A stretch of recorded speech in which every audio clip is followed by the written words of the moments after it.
want to read some things about the word grace. Of course, the New Testament was written in Greek, and there have all kinds of translations. But the Greek word that Paul used is charis, and we would, in English, in our English letters, we would spell it charis, charis. And I decided now the classic definition of grace is God's unmerited favor, God's unearned favor. And that is a good definition, but I wanted to read some things. I decided to look the word up in one of my Greek English lexicons. And here is some of the things that Thayer's Greek English lexicon says about charis. Describes it as goodwill, loving kindness, and favor. Contains the idea, charis contains the idea of that kindness by which God bestows favor upon the ill-deserving. Charis, what we call grace, is used of the merciful kindness by which God, exerting his holy influence upon souls, turns them to Christ, keeps, strengthens them in Christian faith, knowledge, affection, and kindles in them the desire to exercise Christian virtues. And so it is the grace of God that is continually calling humanity to himself through Jesus Christ, and that is continually stirring in believers, stirring in us the desire to be more and more like him. Yes, God's grace, his loving kindness, his favor is continually at work drawing people unto himself. Now, my theme today is grace to help.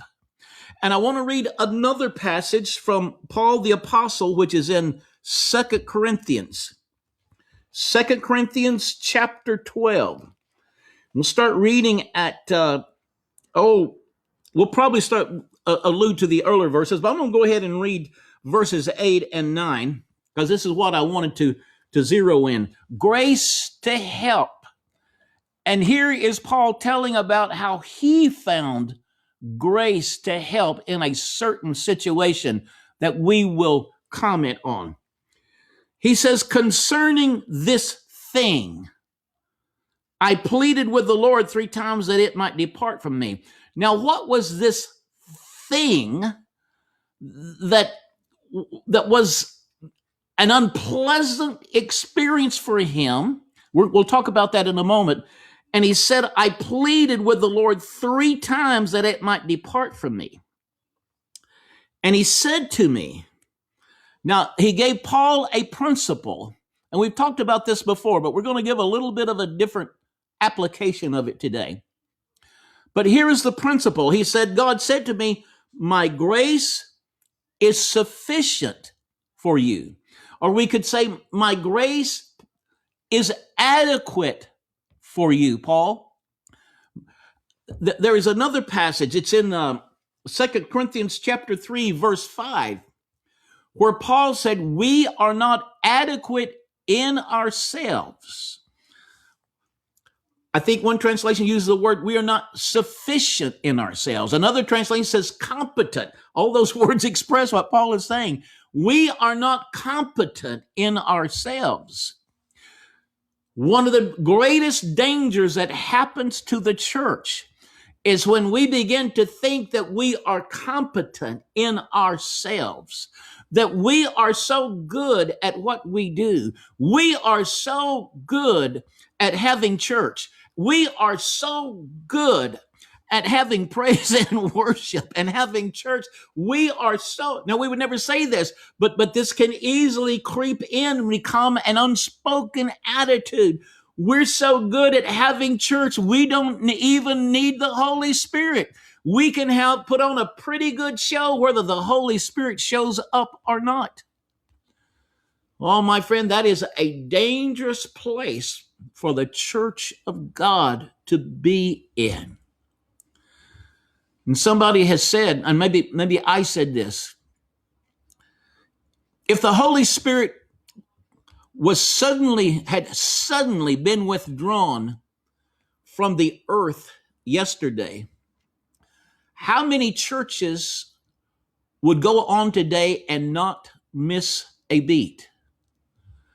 There must always be that sense of inadequacy and need for God. Paul had it.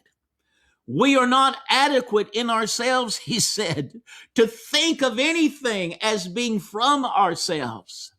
But our adequacy is from God. Now, that's tied in. Actually in the same letter that he's talking about here.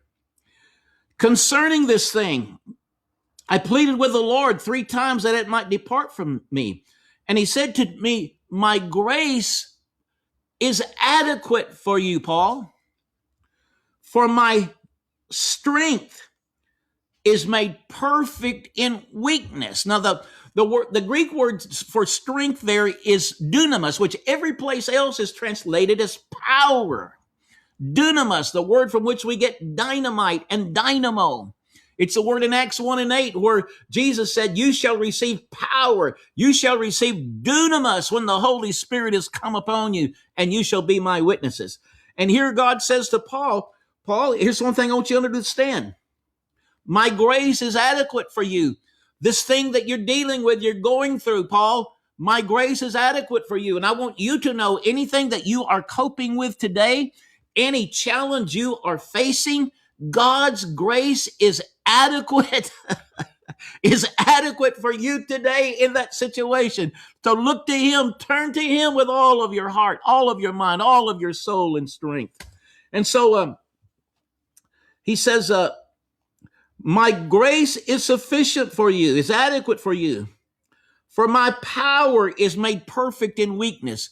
That word made perfect, it's the Greek word, it's one Greek word, teleos, which means the end or the goal, the maximum as far as you can go.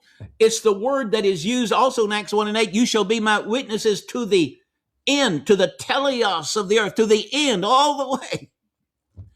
And here God says to Paul, I want you to know something.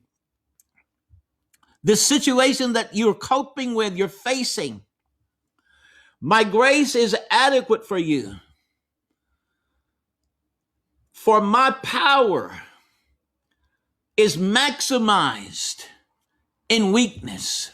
Paul, when you realize in your sense of inadequacy that you are not able to cope with this thing, and you turn to me, Paul, my power will show up, because Paul, my power works best in people who realize how much they need me. My power is maximized in your weakness, Paul, as you trust in me.